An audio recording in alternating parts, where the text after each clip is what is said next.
Good morning students. अब हम आपका क्लास 10th का संस्कृत का सिलेबस प्रारंभ कर रहे हैं। तो इसमें पहला पार्ट है आपका वाराणसी। तो वाराणसी के बारे में सभी जानते हैं। अब इनकी जो लेसन दिया हुआ है उसका अनुवाद सुनिए, ध्यान से पढ़िए, किताब निकाल लीजिए और एक एक लाइन का अनुवाद देखिए। वाराणसी सुविख्यात प्राचीन नगरी, वाराणसी सुविख्यात प्राचीन नगरी है। इयं विमल सलिल तरंगाया गंगाया कूले स्थितः, यह निर्मल जल की लहरों वाली गंगा के किनारे स्थित है। अस्या घट्टानां वलयाकृतयः पंक्तिः धवलायां चंद्रिकायां बहुराजते, इसके घाटों की घुमावदार पंक्तियाँ सफ़ेद चंद्रमा की चांदी में बहुत सुशोभित होती हैं। अगणिता पर्यटकाः सुदूरेभ्यः देशेभ्यः नित्यम अत्र आयन्ति, अनगिनत यात्री बहुत दूर देशों से हमेशा यहाँ आते हैं।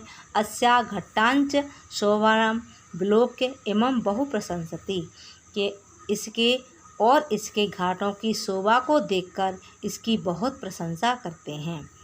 वाराणस्यां प्राचीन कालादेव गेहे गेहे विद्या दिव्यम ज्योतिः द्योतते, वाराणसी में प्राचीन काल से ही घर घर में विद्या की ज्ञान ज्योति चमकती रहती है या चमक रही है। आधुनिकापि अत्र संस्कृत वाग्धारा सततम प्रवहति, आज भी यहाँ संस्कृत वाग्धारा साहित्य क्या संस्कृत वाणी के संस्कृत साहित्य हमेशा प्रभावित होता रहता है। जनानां ज्ञानंच वर्धते, और लोगों के ज्ञान को बढ़ाता है। अत्र अनेके आचार्या मूर्धन्या विद्वांसः वैदिक वाङ्मयस्य अध्ययने अध्यापने च इदानीं निरताः, यहाँ अनेक आचार्य मूर्धन्य विद्वान वैदिक साहित्य के अध्ययन और अध्यापन के लिए इस समय लगे हुए हैं। न केवलम भारतीय अपितु विदेशिकाः गीर्वाणवाण्या अध्ययनाय अत्र आगच्छन्ति, कि न केवल भारतीय अपितु विदेशी भी संस्कृत के अध्ययन के लिए यहाँ आते हैं। निःशुल्कम च विद्यां गृह्णन्ति, और निःशुल्क विद्या ग्रहण करते हैं।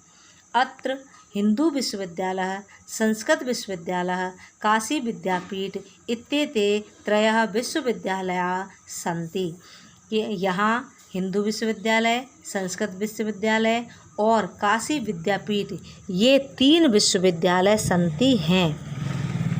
येषु नवीनानां प्राचीनांच ज्ञान विज्ञान विषयाणाम् अध्ययनं प्रचलति, कि जिसमें नवीन और प्राचीन पुराने ज्ञान विज्ञान के विषयों का अध्ययन प्रचलित है। कहाँ पर? वाराणसी नगरी में। एषा नगरी भारतीय संस्कृत भाषास्य केंद्र स्थलम अस्ति, यह नगरी भारतीय संस्कृति और संस्कृत भाषा की केंद्र स्थली है। अतएव संस्कृत वाङ्मयस्य संस्कृतेस्य आलोकः सर्वत्र प्रसृतः, कि यहीं से संस्कृत साहित्य और संस्कृति का आलोक सभी जगह फैला हुआ था। मुगल युवराजः दराशिकोः अत्रागत्य भारतीय दर्शन शास्त्राणाम अध्ययनम अकरोत्, मुगल युवराज जिसका नाम क्या है? दराशिकों ने अत्रागत्य यहाँ आकर भारतीय दर्शन का शास्त्र का अध्ययनम अकरोत् अध्ययन किया। स तेषां ज्ञानेन ते तथा प्रभाविता अभवत्, वह उसके ज्ञान से इतना प्रभावित हुआ यत् कि तेन उसने उपनिषदों का अनुवाद पारसी भाषायां करातः, के पारसी भाषा में करा दिया। इयं नगरी विविध धर्माणां संगम स्थली, यह नगरी विविध धर्मों की संगम स्थली है। महात्मा बुद्ध, तीर्थंकर पार्श्वनाथ, शंकराचार्य, कबीर, गोस्वामी तुलसीदासः अन्ये च बहवः महात्मानः अत्रागत्य स्वीयान विचारान प्रासारयन्। महात्मा बुद्ध, तीर्थंकर पार्श्वनाथ, शंकराचार्य, कबीरदास, गोस्वामी तुलसीदास और अन्य बहुत से महात्मा अत्रागत्य यहाँ आकर स्वीयान विचारान प्रसारति अपने विचारों का प्रसार किया। न केवल दर्शन साहित्य धर्म अपितु कला क्षेत्र में भी इयम नगरी यह नगरी विविधानाम कलानाम विविध कलाओं के लिए शिल्पांच और शिल्प के लिए कृते लोके विश्वतः संसार में प्रसिद्ध है। अत्रत्या कौशेय शाटिका देशे देशे सर्वत्र स्प्रयन्ते कि यहाँ की रेशमी साड़ी अत्रत्या यहाँ की कौशेय रेशमी शाटिका साड़ी देश विदेशों में सर्वत्र सभी जगह इस प्रति पसंद की जाती है। अत्रत्या यहाँ की प्रस्तर मूर्तियाँ प्रस्तर मीन्स पत्थर की मूर्तियाँ प्रतिता प्रसिद्ध हैं।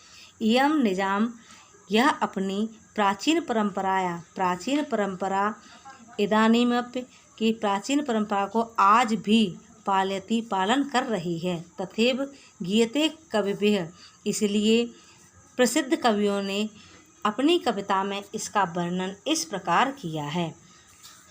मंगलम मरणम यत्र विभूतिर्यत्र भूषणम कोपिनम यत्र कौशेयम काशी कोपी केनोपमायते कि जहाँ मरणम मंगलम यहाँ मरना मंगलमय हो, यत्र विभूतिर्यत्र विभूषणम विभूति कहलाती है भस्म, तो जहाँ की भस्म क्या हो आभूषण हो, कोपिनम कहलाता है लंगोटी, यत्र जहाँ की लंगोटी कौशेय रेशमी साड़ी हो, काशी को केनोपमायते ऐसी काशी को किससे मापा जा सकता है। ये आ गया श्लोक का अनुवाद आपका। तो ये है आपके लेसन का अनुवाद। आप इसको चाहें तो कॉपी में नोट कर लें और ध्यान से पढ़ें बच्चों। All the best. संस्कृत का लेसन पहला समाप्त हो गया।